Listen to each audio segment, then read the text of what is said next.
Hello and welcome to #DisruptionDialogues, a Markets and Markets podcast series for growth-minded strategy, market intelligence, and competitive intelligence professionals. Today, our host Pranjal Sharma is in discussion with Stephen Carlini, Vice President Innovation and Data Center at Schneider Electric. Hello and welcome to the second episode of Disruption Dialogues. I'm Pranjal Sharma. I'm an author based in New Delhi, and I will be in discussion with Stephen Carlini. Thank you, Stephen, for joining us today. Well, thanks for having me. Look forward to the discussion.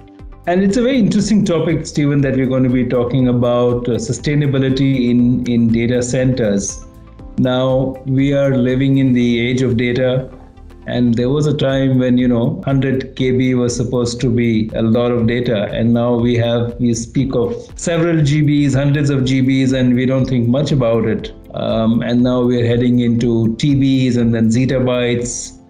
So it's going to be, there is, of course, information overkill, but the fact is that managing it, all this data is sitting somewhere. So can you help us understand, while the rise in use of data is good, the rise in data centers across the world is good, what are the challenges that we are facing here? Yeah, great question. So, yeah, you're correct. It's the Zettabyte Era, that's for sure. And, today's digital lifestyle, our work, our school, and our entertainment time is really becoming more and more digitized and automated. And you mentioned the data. A lot of data is being generated right now. One of the real bottlenecks, though, is the transmission of that data. So you have technologies like 5G and Wi-Fi 6 that are really going to open up the pipes. So they're going to enable a lot more applications, a lot more automation, a lot more high-definition video type applications. So it's actually going to exponentially rise. And with that, the data center architecture is going to have to rise to support it. So right now, data centers are about 1.5% of all of the electricity load, globally, but they are growing very, very fast. And a challenge for the data center industry is how do we grow to be able to support the new digital economy, but do it in a sustainable way? So a lot of attention has to be paid to the sustainability of these data centers. And when we talk about sustainability, we're talking for data centers, mainly about environmental sustainability. So energy use, water use, emissions of carbon, how much waste data centers generate, and also biodiversity. So some of these data centers are very large, and some of them do use a lot of resources. And with that, how are they going to affect the areas where they're installed? Water and energy, both, again, in some level of shortage. You could look at renewable energy, Stephen, but water still remains a problem. And what's fascinating is that data centers are now, the industry is growing across so many different geographies, which also means that you need to have common standards. You need to be able to look at the issues that you're underlining have to be addressed in a collective way at a global level, right? It's not about one country anymore. No, it's not about one country, and it's really interesting. We're living in a very interesting time with data privacy and with also the growth in IT globally, and different regions are growing at different rates. And you had North America as the early ramp up in data center capacity, and it continues to grow, but it's all actually being exceeded right now by the growth in Europe. There's a lot more data centers being installed. Over the last 5 years, there were more data centers being installed in China. So the growth of the data centers has shifted more from enterprise-run data centers more towards service provider data centers. So service provider data centers, we're talking about internet giants, we're talking about a large co-location companies. So the internet giants with their cloud services, so these are companies like Google, Microsoft, Amazon, are trying to expand their coverage and actually improve the performance of their data centers. And they're moving them closer to where the data is generated and where the people are. So they're moving them into urban areas, and soon they will be moving them more into what we call the local edge. So very close proximity to where the data is being generated and the people are. So we're going to see this, I think, happen not just regionally, but I think it's going to be a move in all of the geographies. We're going to start to see more and more move to the edge, which means smaller data centers. And these smaller data centers, the advantages are going to be lower latency, faster speed. It's going to be a data center architecture. So you as the user, it's going to be transparent of where you're sending your data, how it's being processed. But the data center operators are going to be able to do that in the most efficient way. So it's very, very important that some of the advancements and progress we've made in making the larger data centers more efficient and more sustainable with water usage, that filters down to the smaller ones as well. Because when you deploy them at scale, the numbers are going to be very, very large. That's a very interesting point, Stephen. I was going to ask you, and then I think you read my mind. I was going to discuss the size issue with you. So, there was this impression that the server farms, another phrase for data centers, are just going to go bigger and bigger, and you keep putting them in these remote locations without habitation. But what you're saying is that there's this other shift where smaller data centers could perhaps be near urban centers, right? Now, that also then puts pressure on the energy requirement of that region, that locality, that neighborhood, and of course, water. So which means that cities need to also be geared up to this sudden spike in demand for water and power. Yeah, it's a very good point. The original hyperscale data centers were strategically located outside of urban areas, mainly because they didn't want to install the data centers and have them be a big drag on the networks. So that was the original reason. And there was also, 15 or 20 years ago, a lot of towns were actually giving data centers incentives to locate in their towns. So when the data centers came in, some of them grew to be quite large and used a lot of the available resources, the electricity and the water. So a lot of those early kind of incentives went away. But yes, the installation in closer to the urban areas could be problematic. So that's why, you have to install these with the intention of not being a drain on the water supplies, the local water supplies, or the local electricity. So on the demand side, the data centers, have become extremely efficient. We have a ratio of power utilization effectiveness, which is all of the power in the data center being used by the IT equipment divided by all of the power going into the data center. So it's a ratio, and the best PUE for data centers is a PUE of 1. So some of the larger hyperscale data centers have a power utilization effectiveness of like 1.1. So almost all of the power being used is not being wasted. So the power that is being wasted, is usually given off by the inefficiencies of the power systems like the UPSs or the transformers or the distribution breakers, and it's given off as heat. The other area where electricity is used is in cooling. So a lot of the cooling technologies of these larger data centers take advantage of free cooling or blowing air through the data centers primarily. So a few years ago, all of the cooling was very much a drain on the electricity of the data centers because it was precision cooling. And it was data centers, if you went to a data center 10 years ago, it was extremely cold because they thought they had to keep those as cool as possible for performance and reliability. And a lot of that has changed. The ASHRAE standards have changed. So the data centers you walk in today are extremely noisy, and they're also run at a higher temperature. And a lot of the air that's being blown through the data centers is used from outside. So it's a much more efficient way of operating the data centers. So that's the electricity side. On the water use side, it's also important on the cooling technologies. Like I said, the more you can leverage kind of the free air cooling and not using water as your primarily heat rejection, because if you're using water, tendency to boil the water and evaporate the water. So it's not the most sustainable way to operate a data center. Steven, what is the solution then?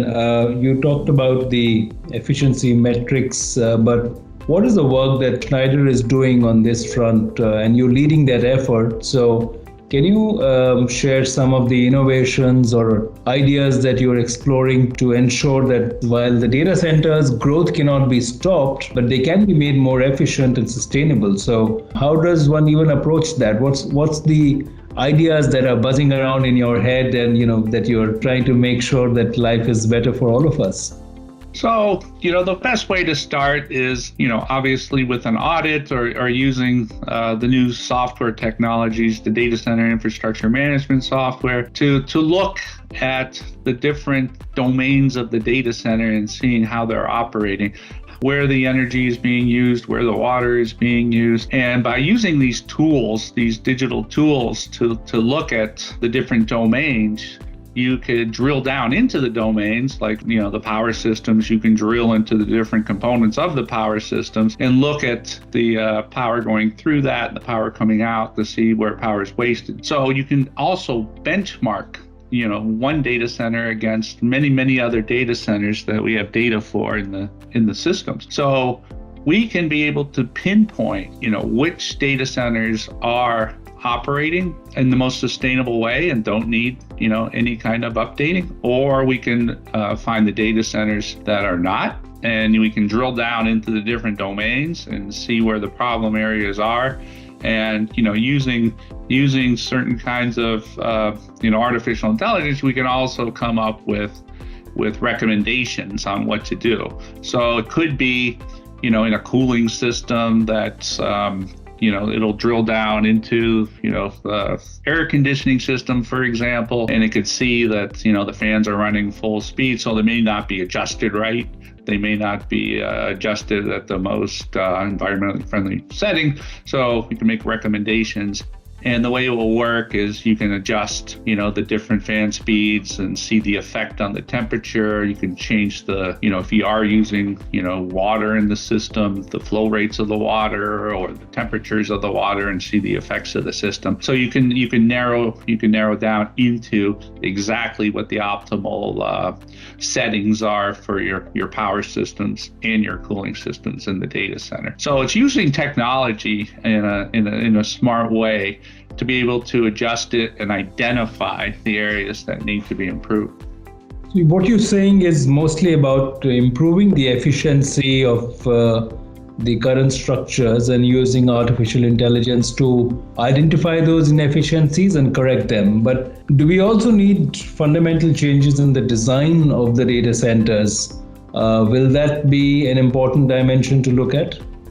Well, the traditional way of maintaining the resiliency of the data centers has always been to add redundancy at the hardware layer. So when you design, for example, a fully redundant data center, it's called 2N. So you have two versions of your power systems and two versions of your cooling systems. And if one of them fails, the idea is you have enough capacity to transfer the complete data center over to one of the feeds. So this kind of designs, are less efficient because the highest capacity you can run at is 50%. So you can actually use software, and you could do what's called an N+1 system, and you could actually use software so to not duplicate the entire powertrain and entire cooling system of the data center, but just pick smaller parts of it and make them more redundant. So if you do have a failure in one of your power systems, you have enough redundancy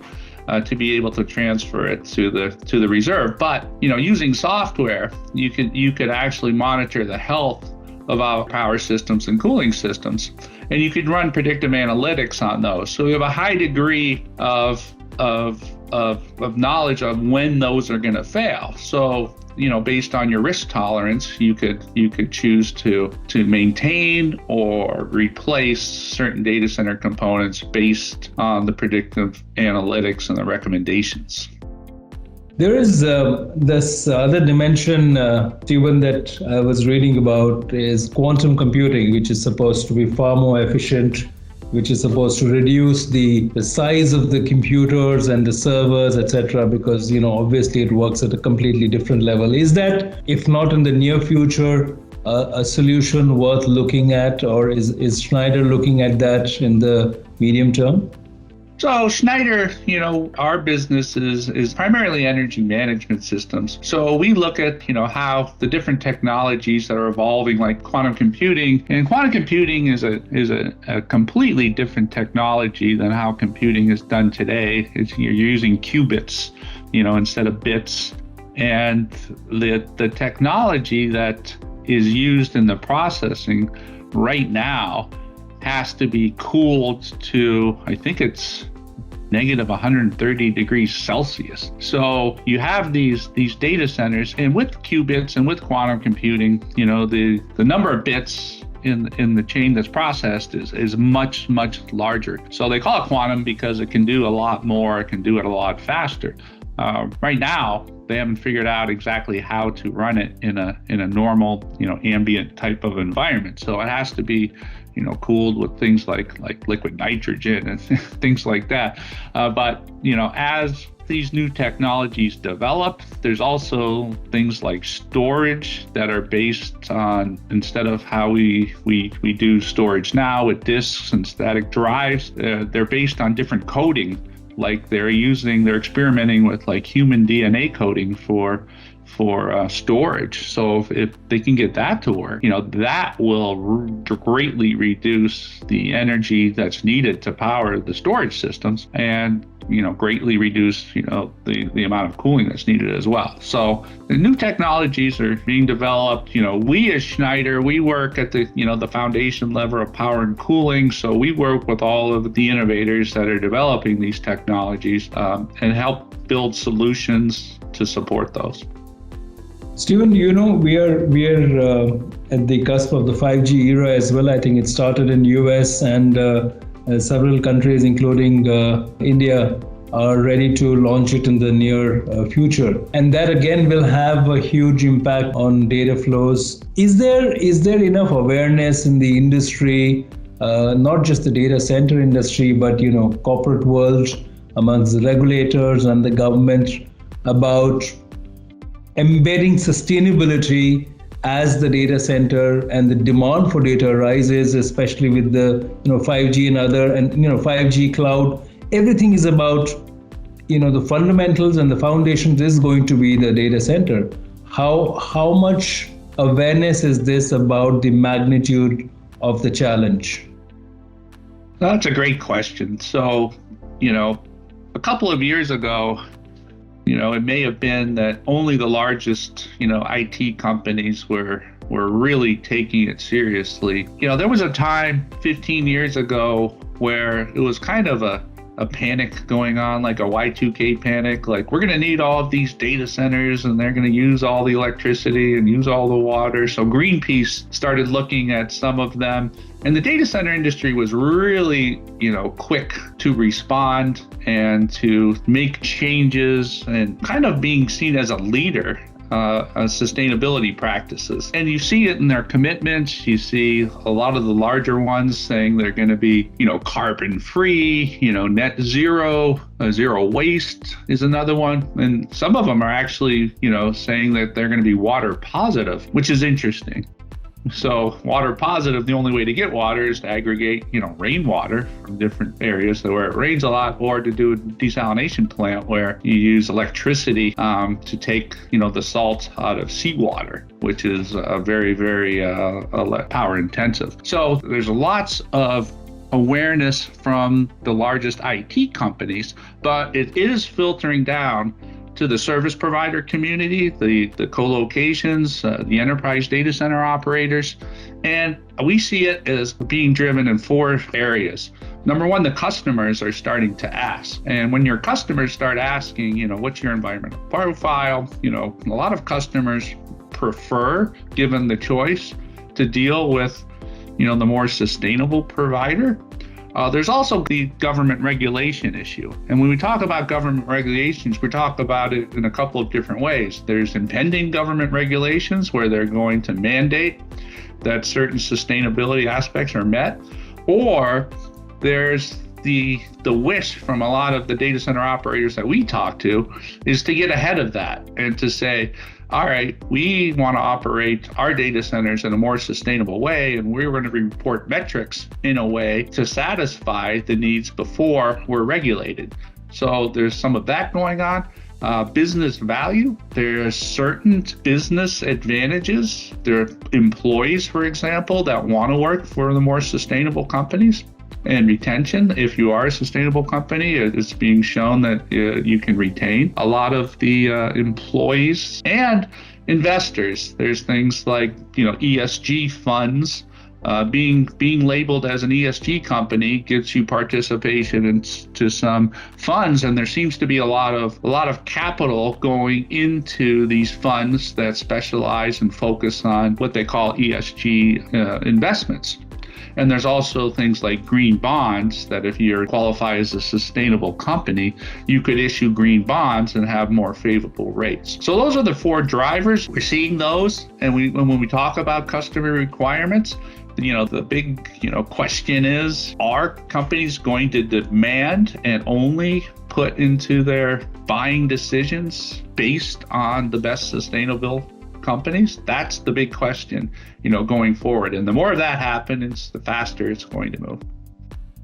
Stephen, I'm going to ask you the final question. We are running out of time, but you as a technology leader, as an innovator, what is your vision and how would you like to see this play out? You've had a long career in this field, and with the strength of Schneider, I'm sure there are some ideas you have on where we should be in the coming years. So before we close, would you like to share your vision? Yeah, so we opened up by saying, the data center capacity is going to be growing, it's going to be moving to the edge. Schneider's goal is to help as many of these companies as possible on their sustainability journey. So a lot of these companies are in different phases of their sustainability journey. Some of them are just starting. Some of them, have done some sustainability work, and then some of them are very advanced. So we've produced a list specifically for data centers and a guide for sustainability metrics, whether you're beginning your journey, whether you're advanced, or whether you're leading. So this is a list it's similar to kind of what you use in financial reporting. So it's more of a standardized log. Right now, the way that these data center companies are presenting their metrics are not consistent at all. They're using different measures.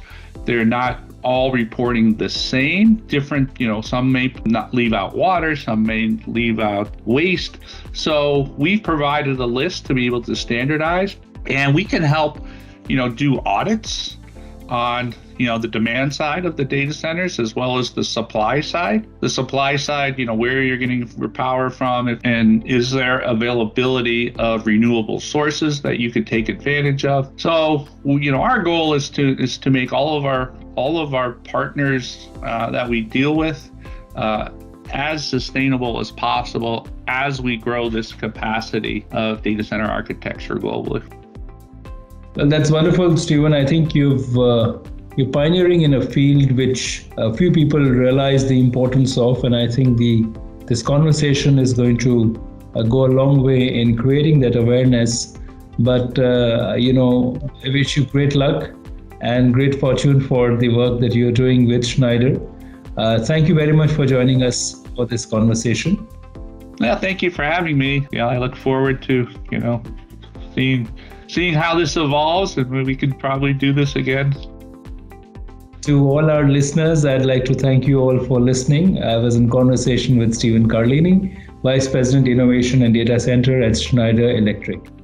Thank you for listening to #Disruption Dialogues. If you are a strategy or market intelligence professional, we invite you to join our community on LinkedIn, #Disruption Dialogues.